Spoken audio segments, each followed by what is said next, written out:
All right, welcome to the Monday Night Men's Forum. I am Matt of FarmHopLife. This is episode 55, Nightmare Fuel.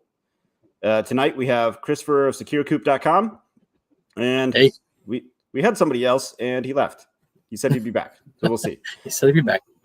Said he'll be back. So for those that didn't get my announcement, Jeremy's jumping in here. Oh, there he is. Where's Jeremy? So we are moving the men's forum every other week, so I could have more family time. But nobody here should be surprised by that because y'all got the email. Yeah. And trying to do more in-person interviews instead of that would explain why I sat on hold for like an hour and a half last week. Are you kidding? You said you weren't available anyways. Don't think I forgot. So anyways, personal events. Go ahead, Christopher. Yeah. I've surpassed 3 years on the carnivore diet. And so that's a long time. Yeah, it was. And then I promptly cheated. So to celebrate, yay! So that was a bad idea. So what I'm gonna do is have you heard of 70? But what was the cheat food? Oh gosh, no, I don't want to tell you. It was a vegetable. Just awful stuff. Anyway, so I'm doing I have a pattern of regular cheats, and it's not been planned. And so I'm trying what's called a 75 hard. When you're doing a 75 hard, you go 75 days on something, and if you fail once, you have to start all over. Okay. And so the idea is that you build up a bank of days, and you look at that bank of days, and you think about your cheat, and you go, it's not necessarily something I want to try. So I think that'll help. I listened to that guy's podcast that Andy Frisella. I listened to him who started the 75 hard. Yeah. Okay. Yep. And that usually involves more like exercise and all sorts of things. And I'm already exercising, but I just wanted to get off of this. What usually happens, it's Sunday night, it's time to sit with my boys and play video games, and the food is right there, and we're playing video games, and I'm just chowing down. And so I'll say, okay, you know what? No, we're gonna cut that out because that's a bad habit. So that's where we're at. So to do the 75 hard, are you doing all of it or no? Okay, well then I guess by his standards, you're not doing 75 hard. Then I'm not doing. Okay. I'm calling it my own 75 modified. I don't care. Okay. Yeah. I just wanted to get that in there before somebody else was like, he's not actually doing 75 hard. Exactly. No, I'm not. Yeah. Not really. Just get ahead of it. So, all right, cool. Well, I don't know. We'll just go across the top row. Jeremy, what's up? Personal event. There's a cat back here. I didn't know they were inside. Scared the crap out of me. Personal event. A couple of them. We have baby chicks. They're a week and a half, a little over a week old. So that's pretty cool. Nice. What breed? Then mutts. All right. I didn't know if you went with something specific or. I'm sorry. No, we're not mutts. We're not that advanced and sophisticated around here. What is the mutt? Just whatever. Baby chicks. Okay, cool. And then my company got bought out, so this week's been a crazy busy week. So I went from working for a company of 100 to one of the 500 largest companies in the world. So that's cool. That's a bit of an adjustment. Nice. Yeah. Bit of an adjustment. I bet customer care and customer quality is just going to skyrocket, right? Now that the two companies. I mean, they bought us because of what we did. They liked what we did, so the idea is that they're going to leave us alone, but we'll see. Mm-hmm. Mm-hmm. You know how that goes. Mm-hmm. You only got 3 years, so yeah, hopefully longer than that. I don't know what that means. I thought you. I'll fill you. I'll fill you in later. All right, sounds good. Oh, he's retiring. Got it. Grant. No, I'm not. Me, I had quite a busy week last week. Several things. I was forced into getting ducks. I now have ducks. You were forced into getting ducks? Yes, someone wanted ducks. When I was buying chicks at Tractor Supply, re-upping because I I had another round hatch out, and so I needed to re-up on hens because I don't want to take the 50-50 chance with the roosters. And so we're there, and she's like, "Oh, ducks, they're so cute." So it's like, "Look, if you buy them, I'll keep them alive." So she did, and then I got awarded. I was going to say, are you actually using them as bait for your neighbor's dogs? No. I ended up getting another scholarship from school. So tomorrow I have to go take pictures with the foundation. And then that afternoon I was proposed on running basically like a vegetable production farm for someone, setting it up and running it. And then my great-grandmother's property got surveyed last week. We're waiting for the plot, so then it can be appraised, and then we can know if we can get it. So, yeah, it's been a week. When you mentioned proposed, I was like, was your girlfriend tired of waiting for you to propose? And so, like, she did it? No. That's what I was thinking. That's what I was waiting for. Yeah. No. Well, cool, dude. Congrats on the grant. Grant got a grant. Grant got a grant. Or a scholarship. I think it's technically a scholarship. If it's issued by the school, yeah, I guess so. It doesn't sound as neat. Grant, not Grant. Drake. Yeah. Drake, welcome to the club. Welcome. First off, where are you? I know where you are, but nobody else does. Yeah. Hi there. Thanks for having me. Am I coming through okay? I was having trouble there earlier. Welcome. Yep, I'm going to boost your mic settings, but go ahead. Okay, great. Yeah, I'm a. Oh, you boosted his mic setting. No, you turned his mic settings off, man. No, I didn't. Go ahead, Drake. What? Now it doesn't work. No. Yeah. All right, go ahead. There he is. Okay. I'll change it back. I'm just off the North Shore Lake Erie and on a little 50-acre parcel where we graze and have silvopasture and woodlots and such. And but I'm an American in Canada. I've spent most of my life in Iowa, in central Iowa, and that's where I got started. We just came to this place. We're now on. This is our 9th summer here.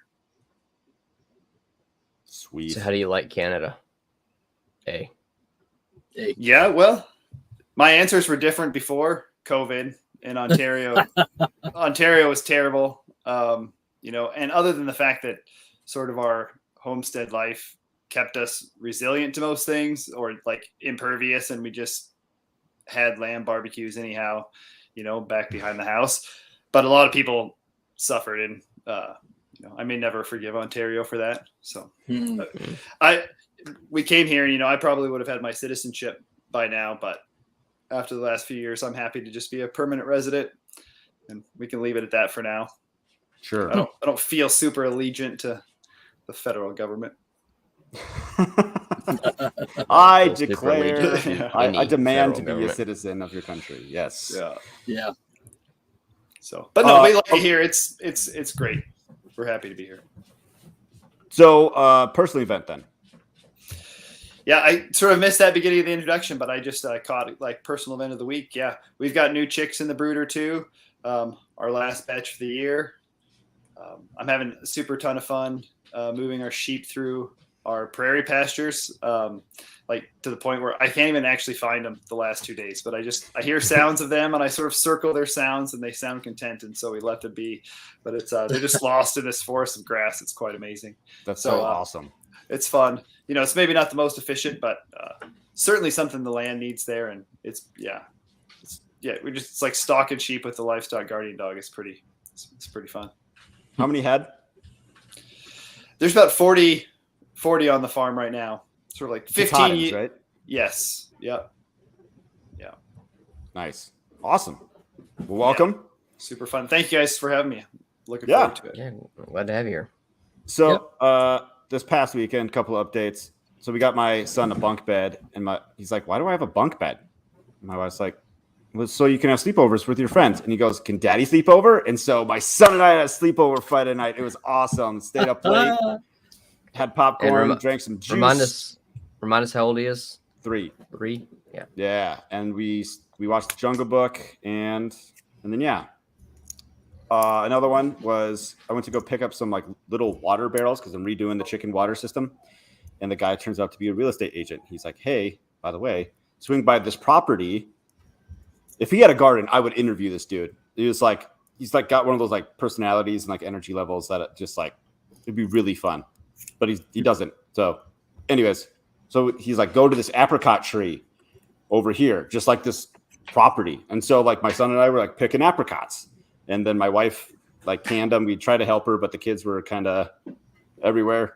So I was wrangling kids where my wife was canning apricots. And then yesterday got a little bit further on the railroad tie, like stairs that I'm building up the side of the house. So more throwing a rock pick in the ground. You've been working on that project for like 3 years, right? I mean, so I finished the rock wall. I'm pointing to like the side of the house that it's on. And then the other side, I need stairs. So like my first iteration was that I dug down a little bit and just like threw down a bunch of rocks to let rain kind of drain. Sure. It worked, except that weeds just like grew right through it. Obviously, because I didn't put anything down, and like it got real slick in the winter. So like snow would come up in there. And so when I had the Mini X last summer, I dug down, buried a bunch of rock, threw down cardboard, and then put dirt on top of that. Now I'm also doing weed block in between. Like I've got like this little design going. I'll show pictures and video like when I'm all done with it and stuff. I'm gonna be able to run a wheelbarrow up and down it because we're gonna plant. Jeremy's cat. You got two of them up there now. So I deal with this all day while I sit here and try to work. There. So, it anyways, drives me nuts. Those are my updates. It's a good weekend, and I have a desk. And did you enjoy the time off you get in the family time? I did. Yeah. It's been really good. Yeah. Especially. Yeah. Yep. It helps if you throw your phone in the garbage disposal too. That helps too. So, nightmare fuel. Scott's not here, which I'm kind of disappointed about, because I sent out this email. What keeps you up at night? Like what are you bothered by? And he said something along. I should pull this up so I could properly quote him and not put words in his mouth. He said something about the CBDCs and something else. Not prepared, which is funny because he always talks about how it's gone. I don't know what happened in that email. He always talks about like circle of control, circle of influence, and circle of concern. And so like if the CBDC, central bank digital currencies, are coming anyways, all you can do is like work on your circle of control. So I'd like to hear him answer to that, but he's not here. So I don't know. That is not really a concern of mine, other than so we changed banks, right? We're getting away from Wells Fargo because they're made of the devil. And and so we're kind of we're restructuring our finances, and like this bank that we went with has a lot of like nice tools online. Cool. But like, so we're integrating a bunch of stuff just through them. What happens? Go with the credit union? No. They're not immune from all the corruptness either. So it's kind of like, if you can find you a small regional or state specific credit union, you've got a better, maybe a little bit. Like we bank. My point is, it's like, what happens if that gets turned off, or they turn all your dollars into Fed bucks or whatever? Like, oh crap. So now I'm also like having to come up with like a redundant system. Okay, if all this gets turned off, how do I pay bills for the next month or two if everything's over here? So that's one of the things that keeps me up. That's in line with the CBDCs, though. I mean, what you said didn't. A little bit. I mean, let's take CBDCs out, right? Okay. They could. I mean, let's say they found a tweet of mine that they didn't like. They could just like freeze my account. Yeah, social You don't credit need, score. yeah, you don't need CBDCs for that. No. So That was very real for us here because during the trucker protest in which was so awesome. 2021, It it really was was. awesome. Oh, my bank's account's frozen because of that comment. Yeah, it was Right. the most American thing Canadian could do. It was, yeah, exactly. It was great. Our town was a big hub of that. Elmer, Ontario was kind of a lightning rod for all of those things. We have real fiery pastors, one of which happens to be my neighbor, and so there's lots of fire here around that. But there is the Give Sin Go, no, the GoFundMe, the first one. Mm-hmm. That whole list was doxxed, and then and they were freezing people's bank accounts for simply having been on that, or at least if you were more active. And they did. Some people had their bank accounts frozen for a long duration of time. And we were on the list, on the docs list too. And how do they get away with that though? Like what? No, it's crazy. I can't even begin to explain it. I mean, not only it was doxed, like, essentially stolen information, and then suddenly the RCMP has it, and they're giving it to the banks, and basically with no, just telling the banks to do with it what they would. And some people froze it right away, and we were slightly more isolated because we have a smaller credit union here, which we just switched out of like the big TD Toronto Dominion, which is like when my wife had banked for all of her life. She's Canadian, and sorry y'all, one of my employees just found my TikTok channel. He just texted me the link to it. Son of a gun. -1 participation points, Jeremy. Let's see. It's going to go on your social credit score. Yeah, you're going to have your own farm hop. Listen, I've tried. If we have social credit scores, I'm going to have to stop showing up here. I've tried to like finally keep, like the people that I work with. You keep inviting me. I've tried to like keep the people that I work with from finding my TikTok page, and he found it. So he just texted me like, just block him. Sorry. No. If he only sees it once, he might forget. So we had this conversation today with this about the CBDCs. My buddy asked me, what we're going to do? We're going to use this CBDCs, and I told him, I said, you're definitely going to use it if you need to pay your property tax. You're going to have to use it. And I said I would probably use the initial, because we saw this pattern with COVID. It's the carrot and the stick. They're going to come after you with the carrot, which is, get this app and you'll get, I don't know, $5,000, or get this app and each one of your previous dollars will be worth 10 new dollars, some way of luring people in to start to use it. And so I want to take any of those extra funds that we do get with those and start to use those to pay down our debts and things like that. Does that keep you up at night though? Does that keep me up at night? Well, it did. And I just sort of took a step back and asked myself, what would I do? Because like you said, it's in a circle of concern. It's not an item I can have any control over. And so, just being preparedness minded, I started to think about the ways to cope with that and mitigate that, and start to work around the system instead of complaining. Because a realist is somebody who lives in the world that actually exists. It is what it is. I saw that in an article this week. They said that people who say it is what it is are better able to cope with life and just accept that this is what it is, and how do we deal with it? We can argue and scream about the way it should be, but it is what it is. So that's a fine line though, right? Like, to say it is what it is and just like roll over, or it is what it is, and then do something. It is what it is in the circle of concern. In the things that are in the circle of my influence, then take action. Yeah, fair enough. Maybe talk to, but it's in this circle of concern. They're going to do it. So what keeps you up at night then, Christopher? Well, job loss.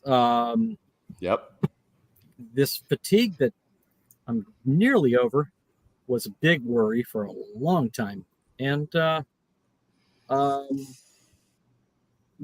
thinking about increased crime, and what would that do to our neighborhood? So just the way I've coped with that has been to, one, be preparedness minded and start to think about, okay, I could use this tool. I could use this tool. I could hold them off this way, or I could hold them off that way. And then I read a book a long time ago, like 15 years ago. It's called Trusting God.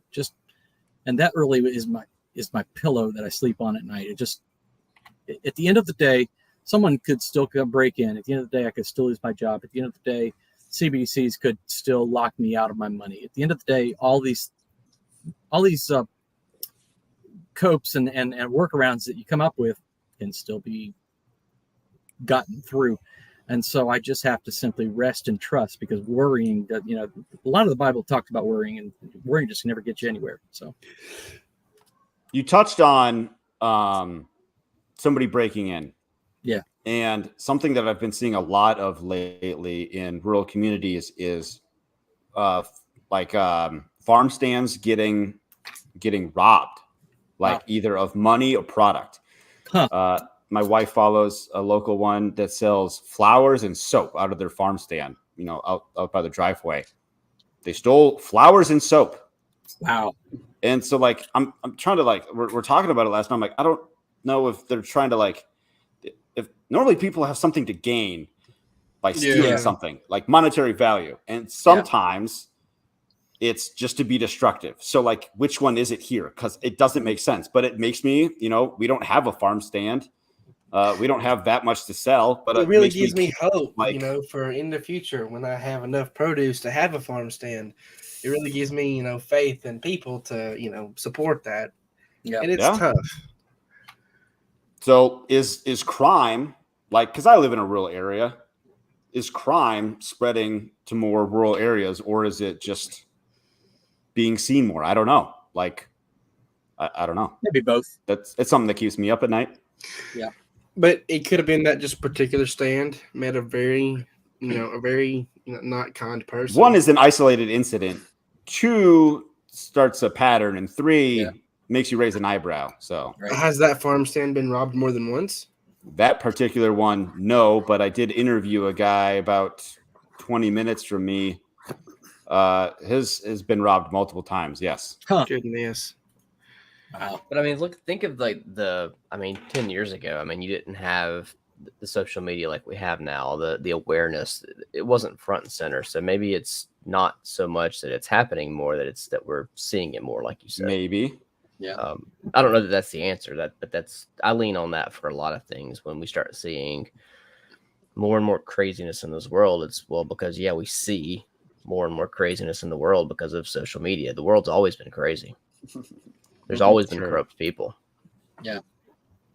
Those UFO hearings, everyone was like, whatever. I'm telling you. Nobody gave a crap that someone testified under oath that we found non-human remains.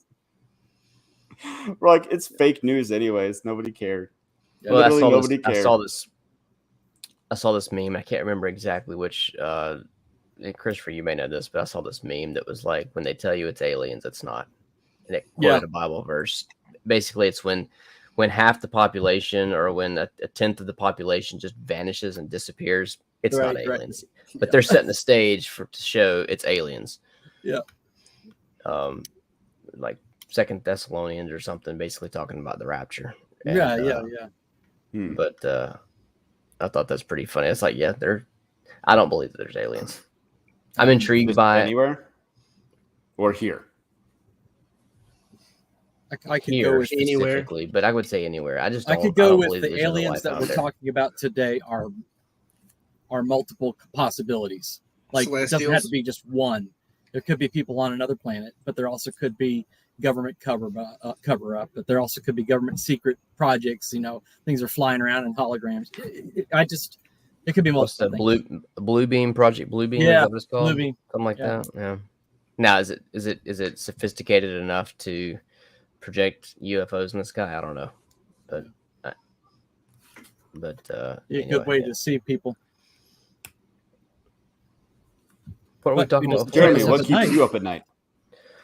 Acid reflux. Yes, I agree. I agree with him more than You gotta fix your diet, dude. It's the alcohol. If I Yeah. drink a couple beers, it gets me every time. Wheat, gluten, every one of those things gets me. So no, I'm just kidding. I'm joking about the keep me up at night. I don't know. Carnivore. Dude, I want to so bad, but I've got to produce my own meat. Yeah. The stuff that we've talked about. My job doesn't really keep me up at night. There's deadlines that I have to meet with my work. In fact, one of them's been this week, and that actually, ironically, has kept me up.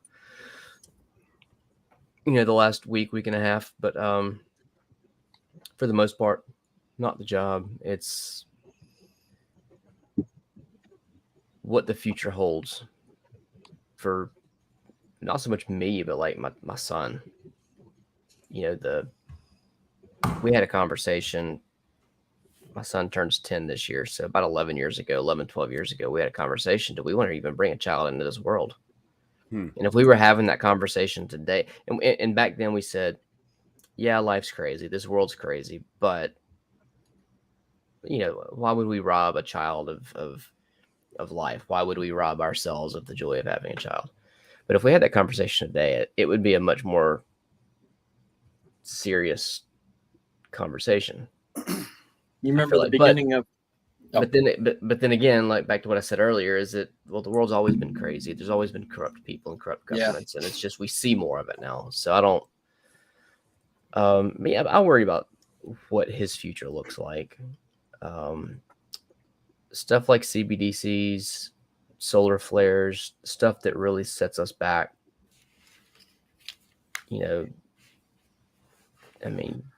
Generations. That's the stuff that kind of worries me, because it's like life. What's the saying that strong men create good times, good times create weak men create hard times create strong men, something like Yeah. We are a weak society. In Yeah. general. We are a weak society, and that worries me. And it's not even so much me and my family surviving something like that. It's the hundreds of people that are in surrounding neighborhoods. Yeah. When those people come knocking at your door. It's your community. Yeah. And I might be crazy for thinking. So 50 acres in Canada, that actually doesn't sound so bad. Yes, I would have to agree. Minus the cold. The cold in the Canadian part. Well, the cold keeps people out. Well, do you have a solar fan that could make heat instead of? Oh man, that would be. No.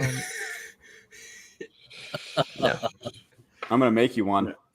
He's I just got gonna plenty of- burn you. It's like called a heater hat. Heater hat. Heater hat. The heater hat. It's just a already, hat. they already make one. You just put a cast iron skillet on your head after you cook. That'd be a pretty hot hat. It's nice. I'm in the banana belt here, so it's we're sort of like horticulture zone 6. It's not Please much. tell me the banana belt means No. you can grow bananas. No, not nearly. We just, in the Niagara region, they're even slightly more, and so they're like they escape some of the frost the way they're sort of out on Isthmus, and they're growing all the peaches and stuff. But to me, Canada always feels north, but I come from Iowa, and actually, from where I moved 2 hours north and 12 hours east, and so I'm like right on level with Detroit, basically where I am, and the lake keeps us buffered as well, so. It's we didn't get the heat that you guys got either. Like, sort of the lake kept it down for us. It's pretty nice. Hot down here. Yeah. Like it can be 84 here, and it feels like it's 120 because of the humidity.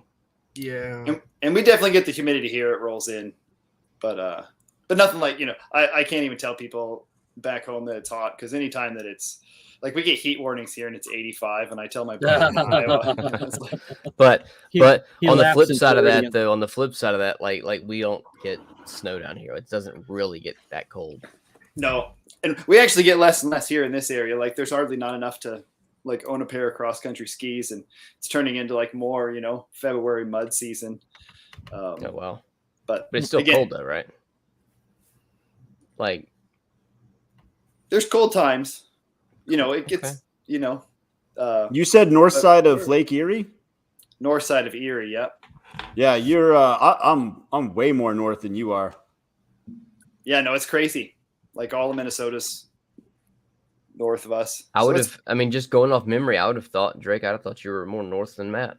Yeah, But I guess not. And Ontario's so crazy and huge too. I'm learning that I'm here. I mean, half of Ontario is north of him, and I'm sort of just down low. But so it's nestled in.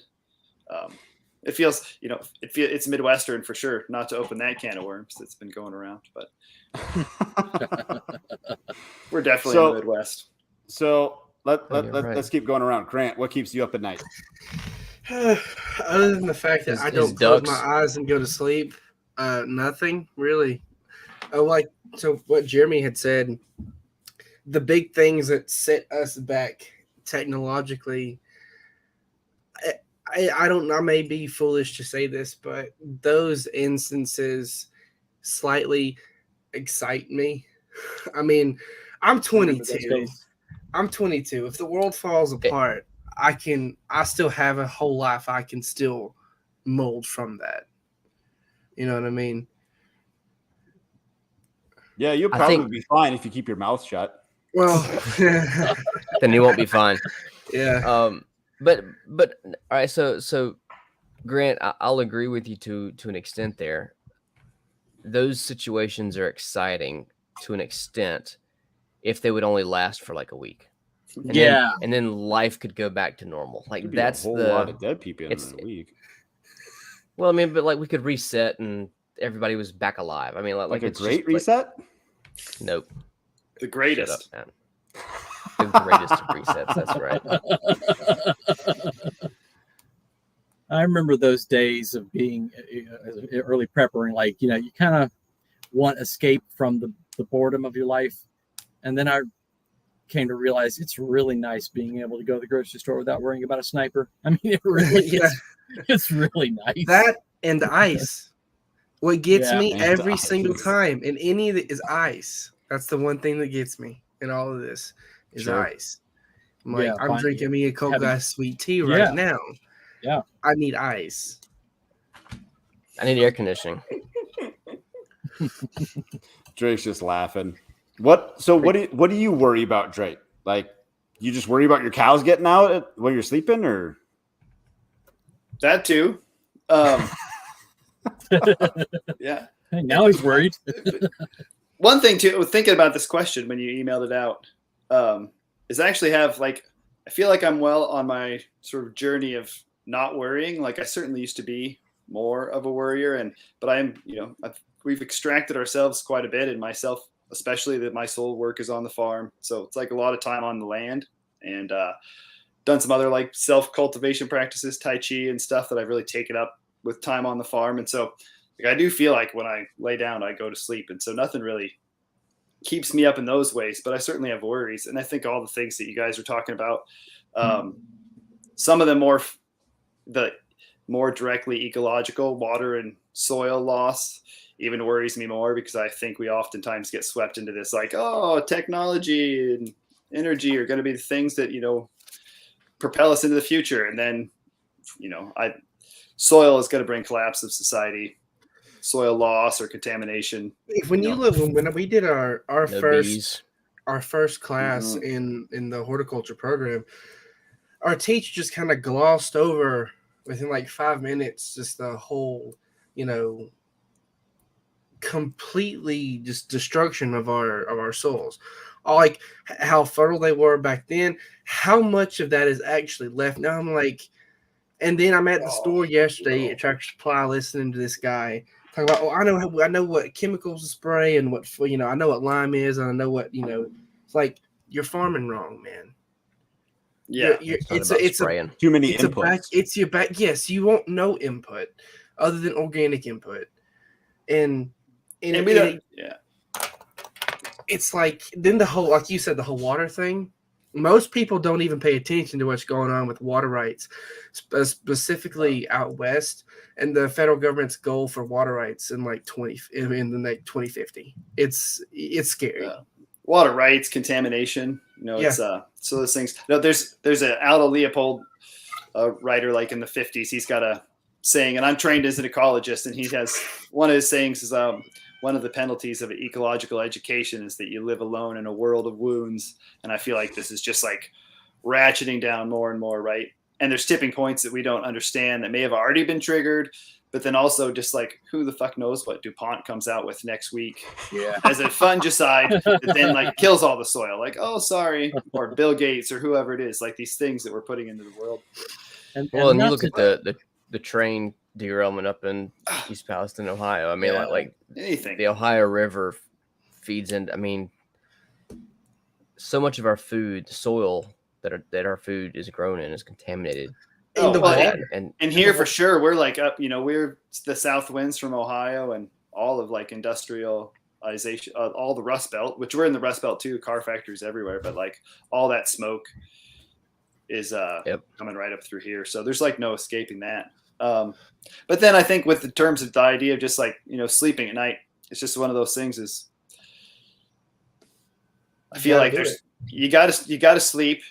Our best hope is to probably like raise the higher consciousness anyhow. So to be calm and to be holding our own within our own minds is like going to be important to sort of bringing good change as well. And then also like, it is true, fuck it. Tomorrow we may be hiding from snipers or being like going into the woods. But then you just got to deal with it. There's nothing you can do about it. You're just going to do. Yeah. Also, I'm a big Tool fan. So like, this learn to swim. Well, learn to swim and just like, but one that really speaks to me is just, reach out and embrace the random. Like we're just going to like, let's live this life. We could be peaceful now. And then when it's like time to fight, we'll just like, that'll be tomorrow and it's going to be different and probably suck, but right now. When you said reach out to the random, talk to everyone. If you're standing at Lowe's and somebody, talk to him. I ended up talking to this guy. He was he's an Army vet, and he comes to Lowe's to the clearance to get plants, and then on top of that, he gets a military discount.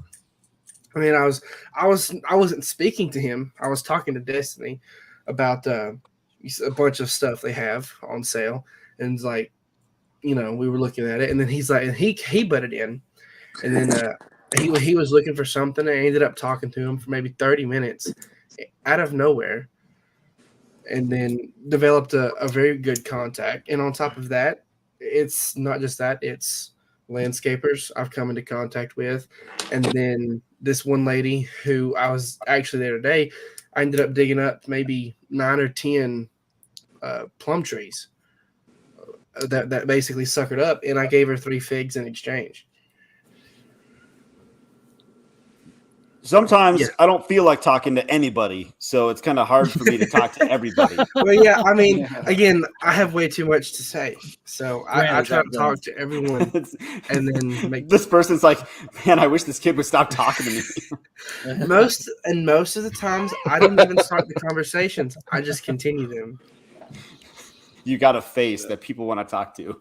Yeah. Welcome, John. Hey, John. Sorry I'm late. That's fine. I'm sure you're busy. My freezer is not working. That'll keep you up. Yeah, that'll keep me up. It's an old reclaimed Bluebell freezer truck, and fortunately it has 2 compressors on it. I got one of them working, so I think I won't have a total loss. But I got to figure, I mean, it's 110 degrees outside here during the daytime. So I got to get the other one up and running. Because right now it's hovering at about 22 degrees. So. Yeah, you don't look as relaxed as usual. Normally you're in your nice comfy chair and you're like, let me tell you. Yeah. Let me tell you about. It's been a heck of a week. Oh, and actually the week started, I was hauling calves off to move them to a different property because we're out of grass. And I left apparently I didn't put the pin in the trailer door, and I'm pulling out of my driveway, and there's 3 calves standing in the middle of the road. I read that. Yeah. So, shit happens, huh? Yeah. So what's got you up these days then? Oh, well, my freezer is always something of pressing issues. It's been very reliable. But yeah, power, I've got probably tens of thousands of dollars of meat in the freezer. Maybe not, about 10,000 at least. Anyway, so We live on a road that a fairly busy road, and so the thought of cattle getting out for whatever stupid reason, like leaving the gate open or what have you, that's always fun. Yeah, those are probably the big ones. If the heat is getting to you, I think Jeremy could sell you a hat.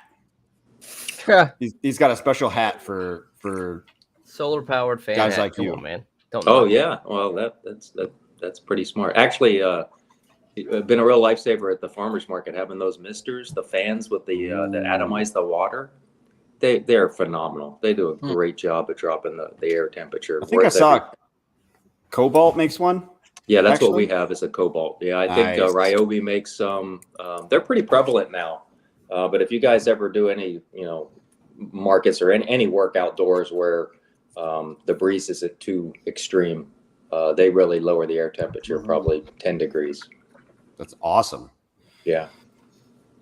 So another thing that I posted today on Twitter was something that keeps me up at night. So I think everybody here, Drake, you have one son, right? A daughter. A daughter. I think everybody except Grant has kids. One thing I posted was like something that keeps me up is Child Protective Services just taking your kids away because they can. We had that threat. What? Yeah. Story time. Yeah. Yeah. My wife's, her family, her dad's sister made that threat. Baseless, entirely baseless, because she was angry at my wife's mom. And so we had to have a lawyer write up, do not pursue this letter, and we installed cameras and microphones in case the police came, and that was a headache. That kept us up at night. That just would give me murderous thoughts. Dude, right? When it comes to children, how can you not just like, you're not taking my kids. Yeah. You're going to leave, or 100%. I'm going to make you leave. Yeah, you can't do that. Yeah, I know you can't do that, but you should be able to do that. Well, I have some very close friends that it's happened to, and I can't tell you the story because of ongoing investigations, but it's legit. Like, you are powerless.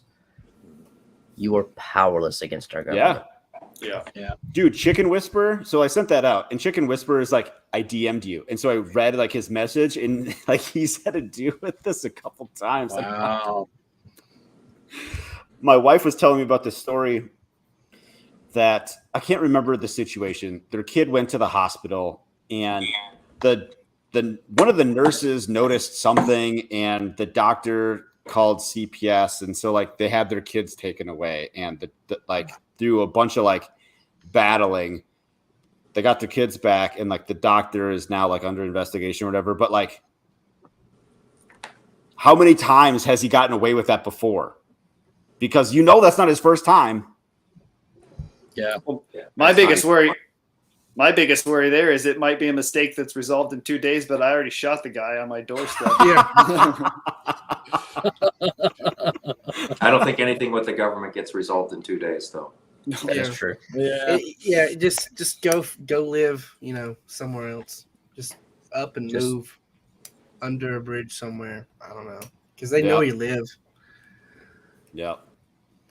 Well, it all ties back into this sort of social credit score conversation earlier, and I mean that's where that goes too in China, as people are getting picked off the road in vans. And Sure. In Ontario, it wasn't too there during COVID here, but it was I knew people that if you were quarantined, they were sending people to your house to check on you, and some people were having like you don't know if it's the Amazon van or the whatever government surveillance. We're gonna abduct you, man. That's why you guys have security cameras, and you don't open the door unless you know who it is. Exactly. Yeah. Come back with some papers. Right. So yeah. The last thing that I had messaged about was like, how can I get what I want out of life with my family without having a regular 9-to-5 job? That's something that keeps me up at night. So like, because if I have a job, I'm physically away from my family, and I don't like that. So I'm constantly trying to figure out next steps to like, how can I be here and around them Work from home. more? Well, and it's different for you because you have to travel now. Yes. It's harder. Yeah, for Yep. me, I mean, I work from home. So like during the summer, like my son's here and I'm here, and I'm working. He's upstairs, but we see each other day in and day out during the summer. Now he starts back school next in 2 days. But I used to travel a lot more, and that's with the acquisition that I mentioned earlier. Like that's like going to come to a stop, so that's going to be nice. Yeah, but there's do you try to find another means of income that could be passive, or in like some of you guys' instances, you probably have family farms where your family can work with you. I don't know, John. I mean, does your family work with you? So all my kids are grown and out of the house. Actually, I have 2 grandkids and another due next week. Nice. And so, Congrats. so I come at this with a different perspective, only because such a reality as you're describing was really not even conceivable when I was a young parent, right? Because it was just the advent of the internet, right? There was no such thing as work at home, and so people actually went to work all the time. But I can relate in that it was the advent of the 2-income family. And so it kind of comes to like, what kind of sacrifices are you willing to make so that so at least one of the 2 of you could stay home with the kids, as opposed to pawning them off into childcare, or what we homeschooled for a while as well, right? So what can you do as a man, as a provider, to make the best of the situation, whatever the situation may be? And maybe you can't get all the way there, right, to where you're staying home with your family. And I wouldn't beat yourself up over that. And sometimes too, it's a matter of a short-term sacrifice for a longer-term gain, right? And so if it's a matter of you working a particular job where you have to travel a lot so that you can, put some things in the bank, or to set up an establishment that or a career plan that enables you to perhaps in the future spend more time with your kids. There's no right answer, right? But I wouldn't beat yourself up over it. I wouldn't lose any sleep over it, because I think you can still provide a stellar home environment for your kids, which you're obviously doing. And I applaud you for that. Take it easy on yourself. But, again, strive for perfection, but don't beat yourself up because you can't get there. Well, I appreciate that. I don't beat myself up. It's just something like I'm trying to like, how do I get there? You're just trying to figure out the answer to your question. Like for me, it's like trying to do math in bed. It sucks. Yeah. That's one thing that I guess keeps me up at night, is continuing to put together the odds and ends and pieces to what will be my business plan when I hopefully start, this November, building a nursery, building some type of, market garden, on top of that, small scale meat production. All 3 of those things, they don't consume all of your time consistently. Each one will require you to have more input at different times. So you can really kind of separate it. But all of those things put together will give me enough an income on the first year, even if I only produce about half production and I have a really bad year. It's still more than I would make at an entry-level job anywhere I can find at the moment. Sure. And that's kind of what I'm coming to too, is like lots of little revenue streams instead of like one big one that replaces the whole thing. Yeah.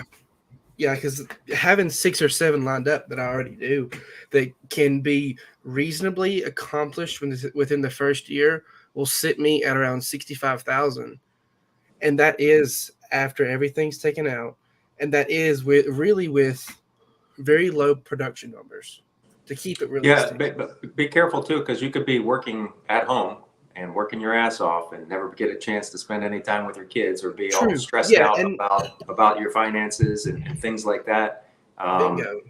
Trying to, again, achieve something that, it's not really reaching your end goal, which is to, raise a good family or what have you. Because you put yourself inside between a rock and a hard place, and you just make matters worse that way. I'm not advocating one way or the other. I'm just cautioning. There is, because it's still a full-time job because you have. Well, you're talking about 7 of them, so. Well, yeah. So that's 7, a lot. I guess 7 part-time jobs. Yeah. So. Yeah. There's a story of, and I'm gonna butcher the story, but you guys will get the idea of it. But there's a guy that's fishing off a pier, and some businessman comes up to him and is like, "Hey, you should expand on this and make this bigger and blah blah blah, whatever." And he's like, "Why would I do that?" Yeah, because then you could buy more food for your family, and you could do this and you could do that. And in the end, it comes back around to, well, why would I do all that? Well, so that you can sit on a pier and fish. That's what I'm doing right now. Like, just enjoy life that you have now. It's more than that, but I mean, you get the point. Yeah. Like, but I'm guilty of that. I mean, like, I do the whole TikTok thing. I've got a full-time job. Then I do the whole TikTok and social media thing, and I'm guilty of filling up my time, even though I work at home. The kids will take a lot of your time too. Wait till they get into like junior high and sports and dance and karate and all that stuff. It's just, yeah. Mm-hmm. But I mean, that's more important than to some people. And like you said, John, you have to. Everyone has to weigh their own choices balance, in life. Right? But is it what's more important, having your kids spend all your time, or trying to spend it building 10 different revenue streams so that you can be financially free, so that you can then spend more time with your kids? Yeah. I try to make them a part of what I'm doing all the time. That's All the time. Well, I'm and out there throwing that rock pick thing. Like, I'm building those steps. My kids are out there with me. Like, they might not be like helping or actually hindering progress, but they're out there with me. So like, daddy's out here working. Like, hey, daddy, can I blah, blah, blah, blah, blah. Like, yes or no. Or, hey, can you move this, pick this up? Like, hey, wait till they get to about blah, blah, blah. like 8 to 10. And they go, hey, I want to go inside and play video games because it's cooler inside and it's too hot out here. Yeah, my brother pulled that trick and he was like 4. And so it was just me and my dad outside doing yard work all the time. Oh, dang. I finally got my son to the age this year where he's cutting the grass, and it's like, yes, I'll be out there with you. There's plenty of things that I can do in the yard too, but you're out here with me. He didn't like it. He does not like it at all. And that's one thing I'll kind of take Jeremy and Matt's and then John's kind of response is, with all these things, the nursery production is going to be more of the main business, but then everything else is also going to be our own food and stuff like that to supplement everything, which is going to be a big part of that, is to get my future kids involved with where their food comes from. Yeah, I would just caution, don't ever take parental advice from me. So. No, sure. I don't know. What's wrong with your kids that we wouldn't do that? I probably could have done better. I mean, isn't that what all dads say? Like, there's always something. Sure. I don't know. Again, it's I mean, I applaud the notion, but I certainly wouldn't criticize anybody who maintained a 9-to-5 job and worked their ass off to provide what they believe to be the right thing for their family. You look at great men throughout history, and I say great men that history recognizes as great men, right? Sure. They typically had really shitty lives with their families because they were completely dedicated to whatever it was that they were doing. Like Hamilton. I was going to say like Elon Musk. Yeah. But again, even if you look at like some of the great preachers, even of our time, right? Their kids will tell you that, it sucked having him as a dad, right? Because he was always taking care of everybody else's family as opposed to our family. Yeah, I don't know. I think we need those kinds of people. I wouldn't want to be one of their kids. But again, I I caution against criticizing. I don't want to have anything disparaging to say about anybody else because, like I said, I could have certainly done a much better job. Sure. And you weren't there, and you weren't them. You don't know what you would have done. Yeah. I can. And understand that there's different stages of your life as well, and so don't get married to the idea just for the idea itself. So things change. That is true. That's true. Does anybody have anything else that they want to? I have one theory for you guys too. While we're talking about kids, sure. You only have until they're about 10 years old. So if you haven't taught your kid what you want to teach him by the time he's 10, as Jeremy said, right? There's lots of, and maybe nowadays that might even be 8 or 6. So just make sure that you take advantage of those first 10 years because after that you don't get another opportunity to influence. No, you're very exactly limited right. opportunity. Well, and I've heard someone break it up into 4 segments, like that 0 to the birth to 4 years old is the discipline years. And if you don't get discipline down within the first 4 years, you're never going to get a hold of it. And then like 5 to 10 is your teaching years. So you're teaching. And then from like 11 until like 18 or 12 to 18 or whatever it is, that's your coaching years. Now you've got the discipline, you've taught them, and now you're coming along beside them and coaching them through life, through their teenage years, through the difficult years. And then 18 plus, those are your friend years. Those are the years that you can be the friends with your kids, not when they're young. And that just always stuck with me. And I'm like, it makes perfect sense. It sounds nice. Now it's hard. Yeah. But I mean, we try to live by that, as much as we can. I mean, the discipline was never really an issue. We took care of that one early on. We've never had much in the way of discipline. And I mean, we're still teaching. We're still teaching. He's 10. He turns 10 in a few weeks. And so it'll be interesting to kind of see like where it transitions maybe to that next stage of coaching the, junior high and high school age. I don't know. Right. I think it's more like modeling. That may be a better way of saying it. I think you'd be, you're an exceptional father if you're able to, and you have an exceptional relationship if you're still able to coach whenever that age where there's all of those other things, they start leaning more on their peer group. Right. And anyway, that's just been my experience. No, I think that's a very valid statement. Yeah. Very, maybe even a better way to look at it. All right, so we'll just cut ties with the outside world, and so I'm all he's got.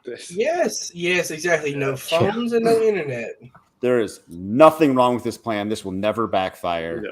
For the younger parents in the group that are just coming into that, there's a great book, Hold On to Your Child, Gabor Mate, and it talks about that, the pulls back and forth between peer groups and how sometimes, there's points where you may need to take an intervention.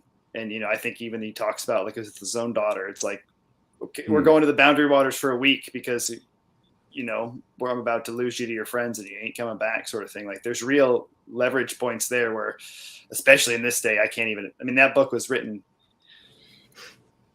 before social media, I'm sure. And I read it just when my daughter was young. And the pressures now and social media pressures, they're unbelievable. So I think it behooves you to at least know of the phenomenon and realize that you may have to, sort of that tough love. I think part of the key is, in those early developmental years is to instill in them the wisdom as much as they can figure out, right? To choose the right peer groups and folks to interact with and model after. And that's about all you can do. And then just pray, because that's about the only control you have after the society gets a hold of them, right? It becomes, because then you could be the bad guy then, right? Even though you're trying, right? They can perceive it one way. They especially diverse school groups, if you're suddenly in, a graduating class of 500 people has every type of group to latch onto for sure. Sure. Mm-hmm. Yep. Well, anything else, or should we wrap up? Well, that's a depressing book to end up on. The one thing that I'd like to say comes to mind is heavy. One thing comes to my mind that I went I held on to when I was extremely worried about my future and about my health and everything. And I just thought about that where it says in the book of Nahum that the Lord is good, a stronghold in the day of trouble, and he knows those who take refuge in him. So I'll to bring it full circle, I think that is one of the things that probably keeps me up at night is losing your child, not physically, but to society and Sure. everything that you've poured into your child to see them turn away from, and become a not good human, if you will. Yeah. Jeremy, to speak on that, that's what we're going through with my sister right now. She's become a 360, or 180, a completely different person, and backed away from things that when she was 10, 12, 18, she was set in. And with the current cultural climate we have, and it can really get you at any age. It doesn't matter. I mean, even in your 20s, your mid 20s, it comes in fast. So I get that probably didn't make you feel any better. But no, man, but you're right though. I mean, that's something that it's not always a battle. None of us didn't know. From watching my own father have to deal with it, it's tough because my sister not only hurt me, she hurt my parents. And then there's that struggle with having them feel like they didn't do enough when they treated us exactly the same, and they couldn't have done anything better than what they did. Yep. Well, I guess like to add on to that, Grant, we did the episode, right? Under the influencer. I don't remember what number it was, but people can go back and look. But like, we're always looking for something. Everybody is always looking for something. There's very few people out there that aren't looking for anything, that they're very content with where they're at, right? So like people get latched onto other people or ideas or movements or whatever. And so like that sucks them in for something. And so that becomes them now because it somehow had answers or false answers. So, that some part of them got latched onto something and it engulfed them. Yeah. So, man, that wasn't that fun. I will add it. You sucked the air out of the room. Hey, I got my turkey poults this week, so that's awesome. That's all awesome. Right. Yeah, and they all survived the trip from Ohio. And who do you get them from? So why Ohio? That's where the hatchery is that I buy from. What hatchery do you like to use? I think it's Myers. Okay. Myers. Oh, hatchery. okay. Yeah. What breed of turkey do you like? I go with the broad-breasted whites. I've tried the broad-breasted bronze before, but you can see like the pin feathers under the skin, right? And so it's got little like black or dark brown, what I would call blemishes, right? It's nothing that but cosmetically, it's not as attractive. So I go with the whites. Okay. All right, let's continue this after. Let's do a wrap up quick. All right, Christopher, what are you selling? SecureCoop.com, working on a coop door opener with phone notifications. So when the coop opens, when the coop closes, it'll send you notifications. I've been working on that for a while, trying to get all the bugs out, doing beta testing right now. There is a website and the ebook on the website. There is a mailing list with a coupon as well as a coupon below. So you can combine those two together because I'm having a pre-sale and I'm Mario. And so yes, hit it up at SecureCoop.com. So distracting. Going solo is so distracting. Yes, it is. It really is. Sorry, it was too funny. We had to show off your funny background. All right, thank you, Jeremy. Go. Instagram, TikTok, YouTube, somewhat on Twitter, on Threads. Whatever. I don't know. Just do we like donuts, chickens, gardening, donuts, chickens right now. Actually, lack of donuts. I don't eat. I love donuts. I'm not gonna lie. I really love donuts. But they don't love me. Like I get the reflux real bad. But that's it. Good to know. All right, John, go ahead. Yeah, John, Amber Oaks Ranch, Twitter, Instagram, Facebook, and our website, amberoaksranch.com. Beef, pork, chicken, lamb. You're near Austin. Yeah, about 40 minutes outside of Austin. Awesome. Thank you. Where is Mr. Too Busy? All right. I'm not terribly too busy. Well, yeah, just I don't know. You just got Hopefully 7 side hustles. Hopefully, well, look, I'm He really hasn't even said reading. his name or My anything name's about Grant him. Payne. Finish your plug. Finish your My plug. name Grant. is Grant Payne. Keep up with me. Hopefully, within the next year, you'll be seeing a lot of content from me reclaiming the overgrown land that has been in my family for 3 generations. It'll be about 40-acre transformation, along with a business building aspect. Excellent. So Yay. that's what I've Great. been working on. Thanks, Grant. Thanks, Homestead of Pain. All right. I'm not great. appreciated here. Yep, there it is. Silvopasturus on Twitter. You could check out our farm at 3ridges.farm. We're mostly sold out, so I don't have much to offer you. But if you want to talk about trees or water, soil, drop me a line. We always want to talk about trees, water, and soil. Perfect. All the time. Never not. Right. And I'm at FarmHopLife.com. I do interviews and in-person tours coming more soon. And this men's forum every other Monday. So I think next time we have to vote on it. I want to do point of no return, but we'll take a vote. Misspelled. That's the point. I like it. It's a meme thingy. Okay. Don't be a Keep boomer it on that us, way. man. All right. No, seriously, keep it that way. See you guys in 2 weeks. Thanks for joining. Everybody Go, stay. Steve. Everybody stay. Thank you.